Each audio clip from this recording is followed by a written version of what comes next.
სტუმარს თხოვთ სტუდიაში. მოგესალმებით ჩემო კარგო, ყოველთვის მიხარია. გამარჯობათ. გამარჯობა. მოგზავნით. ქალბატონო, კეთილი იყოს თქვენი მობრძანება ჩვენს გადაცემაში და სანამ საუბარს დავიწყებთ, გთხოვთ მიირთვათ წყალი მთის, რომელიც არ შეიცავს ბრომას. კი ბატონო. საუბრობთ აქტუალურ თემას. ეს არის დამოკიდებულება.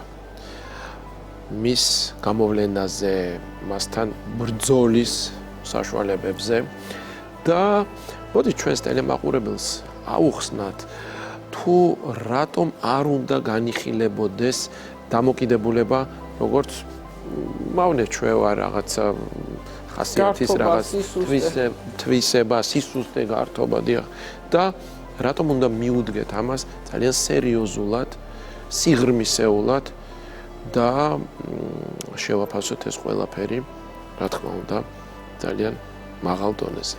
თავიდანვე დამოკიდებულება არ ვითარდება, ეს არის იწყება პუბერტატული პერიოდი და როცა ინტერესი ჩდება უკვე, ასე ვთქვათ, ამ ასაკის მოზარდებში, იქ რაღაცა მეზობლს შეხედავენ, უფროს მეგობარს შეხედავენ, შეიძლება ოჯახის წევრიც იყოს მსგავსი პრობლემებით და თავიდან იწყება ყოველთვის ინტერესით. ეს ინტერესი იმდენად მალე გადადის მერე სისტემატიურ ინტერესში, ესე ვთქვათ. მერე სისტემატურად უკვე იწყება მოხმარება და გრძელდება. ეს არის, ესე ვთქვათ, სფერო, სადაც ერთხელ ვიზავდა მეც არ არსებობს. ის ერთხელ არის ყველაზე რთული გადასატანი და ყველაზე მძიმედ გადააქვთ მით უმეტეს მოზარდებს. ამიტომ მაგ დროს ყველაზე მეტი ყურადღება არის საჭირო, როგორც ოჯახიდან, ისევე განათლებიდან, მეგობრების წრე, ახლობლების წრე, რა სიტუაციაში, რას აკეთებს, როგორ აკეთებს. თანხმდებით, რომ არის ქრონიკული დაავადება, მაგრამ როგორც ნებისმიერი დაავადება, არიან ადამიანები, რომლებიც მიდრეკილნი არიან ამა თუ იმ დაავადების მიმართ, არიან ადამიანები, რომელთაც ან შეძენილი იმუნიტეტი აქვთ, ან თანდაყოლილი იმუნიტეტი აქვთ. ანუ არსებობს თუ არა ამ შემთხვევაშიც იგივე მიდგომა, რომ არიან ადამიანები, რომელთაც აბსოლუტურად აქვთ ინტერესი ნული მსგავსი ტიპის ნივთიერებების გამოყენების მიმართ და რა ტიპის ადამიანები არიან მეტად მიდრეკილი. არის ამაში გენეტიკური რაღაც განწყობა, გარემოს მნიშვნელობა, ანუ კერძოდ რა ფაქტორებია წამყვანი ამ შემთხვევაში და თუ გქონია შემთხვევა, რომ ადამიანმა გასინჯა, ნახა, ინტერესიც ჰქონდა, მაგრამ არ დაავადდა. კი, არიან ეგეთებიც, რა თქმა უნდა, გაჩნია რას მიიღებს, რა დოზით და თუ არის ისეთი ნივთიერება, სადაც აი უძლური ადამიანი გასინჯა და აბსოლუტურად დამოკიდებული ხდება. კი ბატონო, რა თქმა უნდა, ხა პირველი როლს რასაც თამაშობს ამ მდგომარეობამდე მისვლამდე, თქვა დამოკიდებული ჩამოყალიბებამდე და სადმიდრეკილებამდე, რა თქმა უნდა, არის მემკვიდრეობითი ფაქტორი.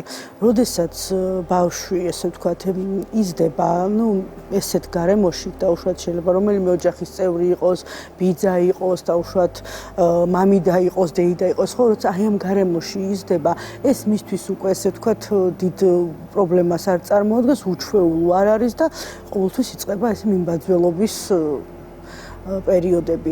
რაც შეეხება იმას, რომ ეს მოწმენდილ ცალზე უცბად დაიწყო მოხმარება, ეგეც ძალიან იშვიათია, იმიტომ რომ იქ მაინც რაღაცა უნდა იყოს, მეგობრული წრე მაინც უნდა იყოს, ვიღაცა მაინც უნდა აჩვენოს. რა თქმა უნდა, აუცილებლად. ზოგს აქ იმის უნარი, რომ რაღაცა პერიოდამდე მივიდეს და გააჩეროს მაგალითად. ხშირად მსმენია, რომ აი პირველ საწყის ეტაპზე თვითონ მოხმარება ძალიან ჯანმრთელობაზე ძალიან უარყოფითად მოქმედებს, შეიძლება რაღაც მოწამვლის ტოქსიური ეფექტის და მაინც რომ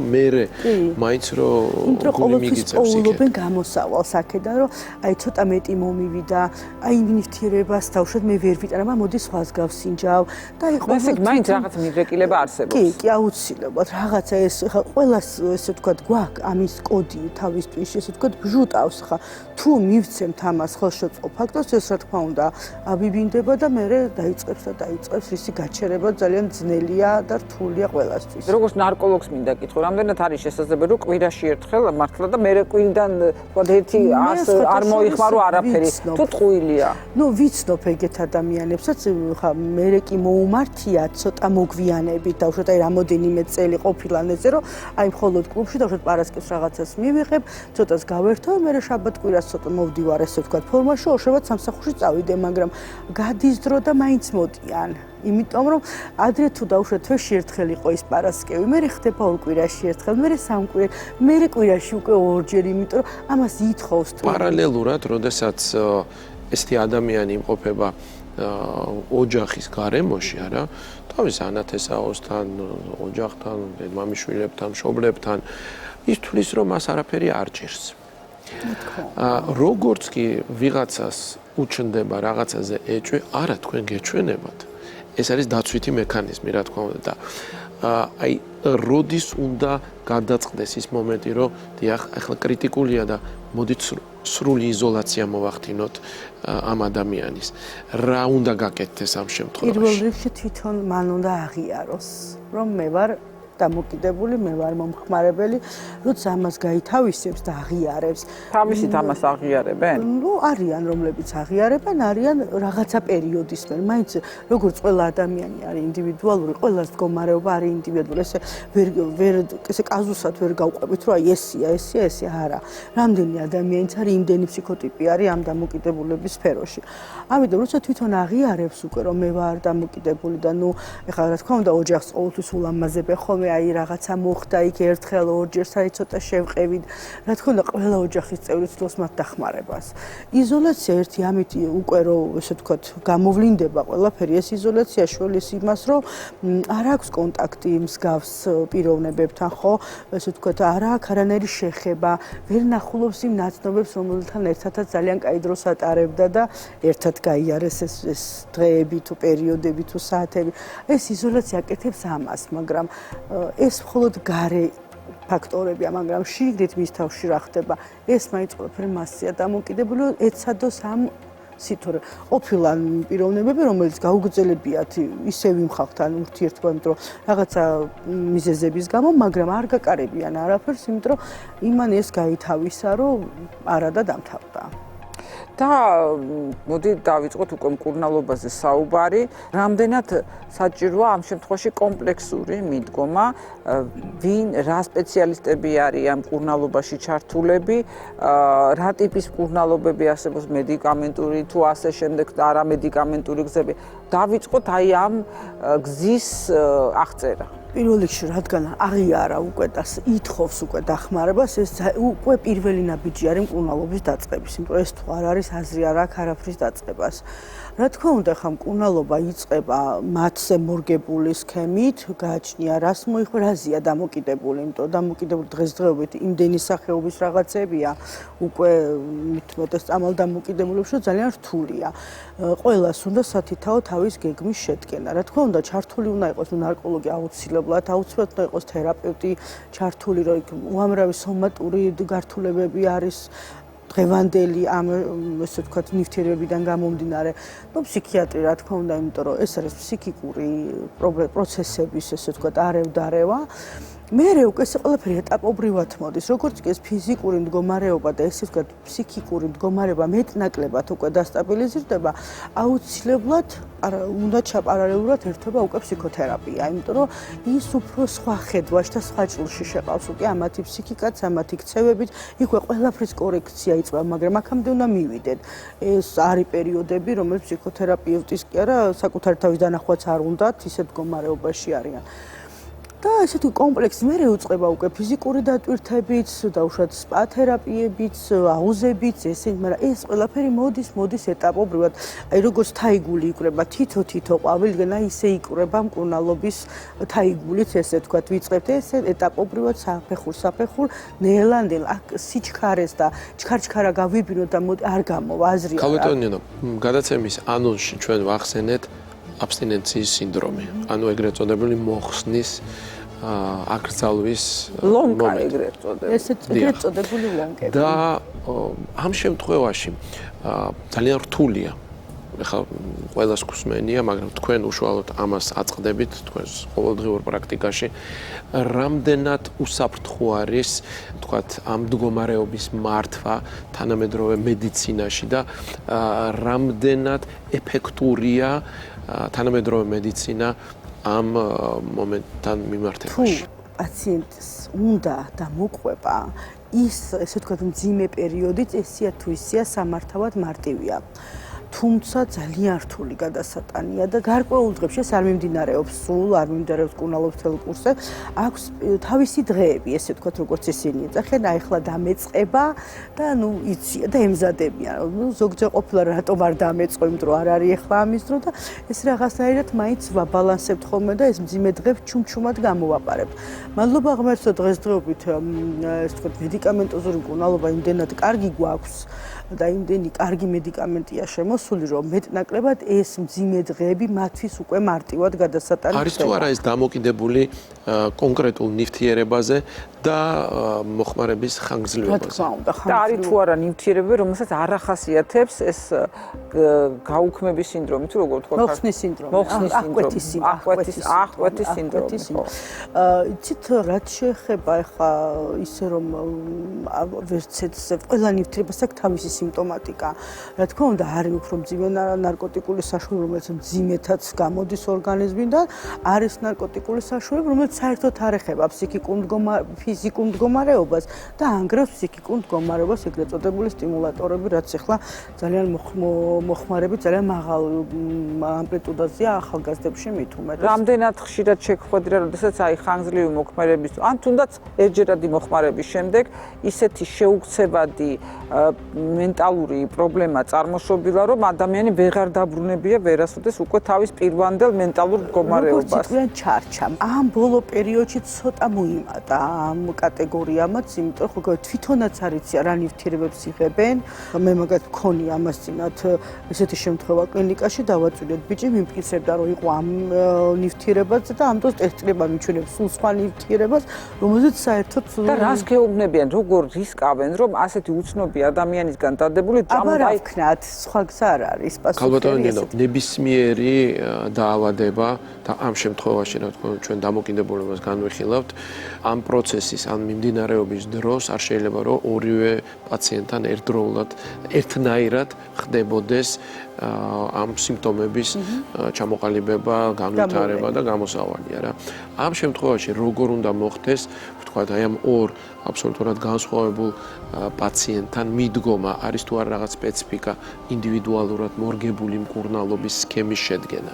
რა თქმა უნდა, ხა ყველა პაციენტის მთლიანი ანამნეზური მონაცემები რო იკრიბება, იქ უკვე ჩანს, ხო, იქ ყველაფერს აქვს მნიშვნელობა, როდის დაიწყო, რა დაიწყო, როგორი ინტენსივობით, აი რამდენი წელია მოიხმარს, რა დოზირებით მოიხმარს და რა სწორედ პირველ რა ნივთიერებას მოიხმარს. ამის მერე უკვე, ესე ვთქვათ, ყველას თავისი ინდივიდუალური მკურნალობის გეგმა აქვს. ეხლა ესე ყველას ერთი იმით ვერ უმკურნალებთ, ხო, არ გამორიცხულია, იმიტომ რომ ნივთიერებებიც სხვადასხვა აქვს იმათ მიღებული. ამიტომ ეს ყველაფერი უკვე დგება მისი ყველანაირი ინფორმაციის აკრეფის შემდეგ, უკვე განიხილება მაგის მკურნალობის გეგმა. თუ არსებობს სხვადასხვა მედიკამენტის შემთხვევაში, აი განკურნება არის საკმაოდ რთულად მისაღწევი, რეციდივის არსებობა არის ხშირ შემთხვევაში მაღალი პროცენტია რეციდივის. თუ არსებობს პრეპარატები, სადაც აი ეს განკურნება ან რემისიის ფაზა უფრო მარტივი მისაღწევია და თუ არის პრეპარატები, სადაც პრაქტიკულად შეუძლებელია რაიმე რემისიაზე საუბარი, იმდენად მძიმე შედეგი დგება, იმდენად მაღალია დამოკიდებულების ხარისხი და ძალიან პესიმისტური პროგნოზი გამოირჩევა. იცით, მანდაც აი გამეორდები, მანდაც დამოკიდებულია პირველ რიგში მოხმარების ვადაზე. რამდენი ხანია მოიხმარს, რას ქალბატონო ნინო, ოჯახის წევრებზე ვისაუბროთ. რატომ არის მნიშვნელოვანი მათი ჩართულობა? ალბათ პირველ რიგში არ უნდა იგრძნოს თავი, როგორც გარიყულმა, ანუ არავის არ აინტერესებს მისი ბედი და რამდენად მნიშვნელოვანია ეს ყველაფერი. ესია თუ ისე ისინი მაინც ცოტა საზოგადოებიდან გარიყული საზოგადოება, ესე დავარქვათ. ხა მაინც აქვთ ხალხს, რომ აი წამალ დამოკიდებულია და იქ ნდობის მომენტიც ძალიან დაბალი აქვთ მის მიმართ. უკვე ურთიერთობაც უკვე უცივდებათ. ხა ერთადერთი ალბათ ოჯახში დედა არის, რომელიც იტანს ბოლომდე და მიყვება, იმიტომ რომ დედაშვილობის ჯაჭვი არ წყდება და არ წყდება. მეუღლეც ხა რაღაცა პერიოდი ყველა უდგას გვერდში, კი ბატონო, ყველა არის იმედით, რომ აი ამ ეტაპზე დაასრულებს, ამ ეტაპზე დაასრულებს, ეს როცა ხანგრძლივდება უკვე, ყველას უკვე ესე ვთქვათ, უიმედობა ურჩება ბოლოში და ამიტომ ერთ-ერთი დედა არის, რომელიც ბოლომდე მიყვება და არტოვებს და არ არტოვებს ამ თავისუფლებას. რა თქმა უნდა, ოჯახის ჩართულობა და გვერდში დგომა ძალიან დიდი მნიშვნელობა აქვს, მაგრამ მაინც რაც უნდა იყოს, მას უნდა უნდოდეს ყველაფრისგან განთავისუფლება, იმიტომ რომ არ დედისას გაიზიარებს, აი ესე ვიღაცის თხოვნით კუნალობის ჩატარებას იმას არასდროს აზრი არ აქვს.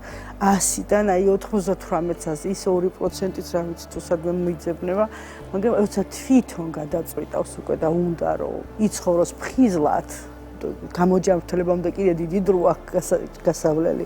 ფხიზლად რო იცხოვს ეს ყველაფერი მაინც მასზეა დამოკიდებული. და რა დამხმარე საშუალებებია იოგა, მედიტაცია, სპა იმისათვის რომ ესე ვთქვათ მივეხმაროთ ტვინს ორგანიზმს რომ დააღწიოს აი ამ დამოკიდებულებას და აი რამდენად ხდება ამ დამხმარე საშუალებებით აღდგენა პირვანდელი თუ არა პირვანდელთან მიახლოებულ მდგომარეობამდე მისვლა. Ну, ესენი რა თქმა უნდა, ხა ყველაფერი უნდა დაიწყოს იმ მძიმე პერიოდის მერე, იმიტომ რომ ხა ვთქვათ, მწვავე პერიოდში ამას ესე ვთქვათ, არც მაგის სურვილი აქვს პაციენტს, არც მაგის ხალისი აქვს, არც შეუძლია ფიზიკურად.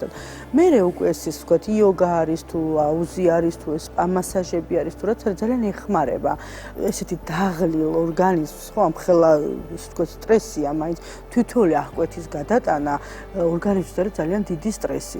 რა თქმა უნდა, ამ სტრესს ძალიან კარგად ეხმარება მერე იმ ტიპ რელაქსაცია არის, იქ ცოტა კუნთი დუნდება, ნეირონები იწყებს გამოღვიძებას და ესე ვთქვათ, უფრო ჯანსაღად მოძრაობას. ამიტომ ეს ყველაფერი არის დამხმარე, ოღონდ ამასაც თავის წესი აქვს, როდის დავიწყებთ. ამ დროს უნდა ორგანიზმი ზოგი კი ფიქრობს, რომ აი ბევრს ვივარჯიშებ, დავიტვირთები. კი უნდა დაიტვირთო, მაგრამ არ უნდა გადაღალო ისედაც გადაღლილი ორგანიზმი, თუ ამდენი ამ ხელა რთული პერიოდი გაიარა აქამდე მისასვლელად. და ძალიან მნიშვნელოვანია შედეგის შენარჩუნება. როგორც ნებისმიერი დაავადების მკურნალობისას შედეგს რომ მიაღწევ, აი მერე როგორ შევინარჩუნოთ ეს ყველაფერი, როგორ არ დაუბრუნდეთ აი ცხოვრების იმ ძველ რიტმს. არის თუ არა რაღაც კონკრეტული რჩევა და გარეთ გასასვლელად როგორ ამზადოთ. რას სთავაზობთ ასეთ ადამიანებს? Ну, ეს უკვე ესე ვთქვათ, უკვე პოსტ-რეაბილიტაციის პერიოდი არის, უკვე შემდგომი ყველანაირი გზა რო გავიარეთ და ყველაფერი. პირველი რასაც თხოვ და მოვთხოვ ხოლმე ზოგსაც, რომ აუცილებლად იმუშაონ. აუცილებლად რაღაცით იყვნენ დაკავებული, რომ ეს ტვინი არ იყოს სულ ესე ვთქვათ თავისუფალ რეჟიმში. რაღაცით უნდა იყოს დაკავებული, რომ გონებრივად იყოს იმაზე გადართული, იმიტომ რომ რამდენი მან თავისუფალი დრო ექნება და აუცილებლად მით უმეტეს პირველი 2 წელი ყოველთვის გონება გარბის ძველი სამყაროსკენ, იმიტომ რომ ეხლა ესე იზოლაციას ვერ გავაკეთებთ იზოლაციას, რომ იქ ნაცნობი არ ნახოს, ნაცნობი ადგილი არ ნახოს, ტელეფონი და ყველაფერი წაშალოს, ხო არ გამოდის. რაღაცები მაინც არის ისეთი ნიუანსები, რომელიც შეახსენებს ამ რაღაცებს და ამათი ფსიქიკა მაინც იმდენად ისეთი სუსტია ამ დროს, იმიტომ რომ ის მონატრების პერიოდები გავლილი აქვს, უკვე ის აღკვეთა გადავლილი აქვს, მაგრამ ის გონებაში მაინც უტრიალებს. თუ ფიზიკური მდგომარეობა აძლევს იმის საშუალებას, რომ ფიზიკურად დაიტვირთოს, ძალიან კარგია, იმიტომ რომ ფიზიკურად რო დაიღლება, გონებრივადაც დაიღლება და იმის ფიქრის აღარ ექნება უნარი, რომ რაღაცაზე გაიფიქროს, მივა თუ არა სახში, გაითიშება ეგრევე დაიძინოს. და რა სიმპტომატიკას უნდა მიაქციოს მშობელმა, რომელსაც არ აქვს გამოცდილება, არ შეხები, არ უნახავს, ამ შემთხვევაში ყურადღება თავის შვილის ქცევაში. როცა ოჯახს არ აქვს არანაირი შეხება და უშუალოდ არანაირი გამოცდილება არც არავინ არ ყოლიათ ოჯახში და თვითონაც ძალიან ესე კულტურულად მოღვაწეობენ, ძალიან რთულია ხა მაგათვის ესე ვთქვათ ამის დაჯერება პირველ რიგში, მაგრამ პირველი რაც უთქვიათ ეგეთ მშობლებს, რომ ძალიან შეიცვალა. აი ეს პირველი სიტყვა უკვე ესე ვთქვათ მათთვის არის რაღაცა ნიუანსი, უბრალოდ ვერ იგებენ რა შეიცვალა. პირველი რაც იცვლება, ეს არის ხასიათობრივი ცვლილებები ეწებათ უფრო მეტად ესე ვთქვათ ბრალდება გარდატეხის ასაკს აბარაუდა, ხან იმას აბრალებენ, ხან გარდატეხის ასაკს, ხან პრეტენზიებს, ხან მოთხოვნებს ამას იმას, მაგრამ მიზეზი ცოტა გვიან ვლინდება ხოლმე. მე რიან ვიღაცა ეტყვის, არც ერთი შვილი არ ეტყვის მშობლოს, იცით რა მე ეს მოვიხმარე, ხო? მე ვიღაცა ეტყვის, მე რაღაცაზე დაეჭდება, იქ რაღაცას ყურს მოკრავს, მე რაღაცა უცნაურობაში ატყობს და ესე თანდათან რომ მოიგროვებენ ამდენ სიმპტომატიკას, მე მერე იწყება უკვე განგაშის ის თუ ხა ეს ერთი იმით ხა ნამდვილად აი თქვა რაღაცა კვების რეჟიმი შეიძლება თუ შეიძლება შეცვალოს გუგების გაფართოება შემიწროება რა ვიცი კანის სიმშრალე რა ვიცი მე რაღაც 1000 რომ მოდიან ხა თვალებში ხო ვერავინ ვერ ჩახედავს ალბათ ხა არა მე შობებამდე ჩახედოს ვერც წარმოუდგენია და ბევრი არის ძალიან კარგი მსახიობი კი რა დავლიე მეძინება ღამე არ მეძინა ბევრი ვიკითხე ბევრი დიდი ხანი ვიყავი კომპიუტერთან და ამიტომ აქ თვალები ამ პროფილაქტიკური გასინჯვები შეიძლება მაგდოს როცა რა ვიცი საშიშროება ეს პირველი რასაც აი უკვე რო ესე ვთქვათ კაფიოთ არის ხოლმე ცვლილებები ეს არის ქცევაში მეტად უფრო აგრესიულები ხდებიან დაუჯერებლები ზირთად მიდრეკილები ხდებიან ქუჩაში სიარულს გვიან მოდიან სახში აი ხან არიან ხო არ მოდიან და მეგობართან ვრჩები იმიტომ რომ როცა ძალიან ეთყობათ სახეზე და ეხა რაღაცა რო არ ეჭვი რო არ შეეპარავთ უბრალოდ აი მეგობართან დავრჩები და ქასები აქ არ აქვს მნიშვნელობა სქეს გოგოცესია და ბიჭიც ასე რომ ეს სქესითაც ვერ გავყავთ რა ბიჭებში უფრო მაღალია ან გოგონებში არა მე მგონი ძალიან ამომწურავად ვისაუბრეთ დღეს ჩვენ სტუმართან და რაც თავარია მაყურებელმა ძალიან მნიშვნელოვანი გზავნილები მიიღო დიდი მადლობა გადაცემაში სტუმრობისთვის მაყურებელს შევახსენებ რომ ჩვენი სტუმარი გახდათ ნარკოლოგი ქალბატონი ნინო ზივზივაძე და ჩვენ საუბრობდით დამოკიდებულების კურნალობის თანამედროვე მიდგომებზე მადლობა მოწვევისთვის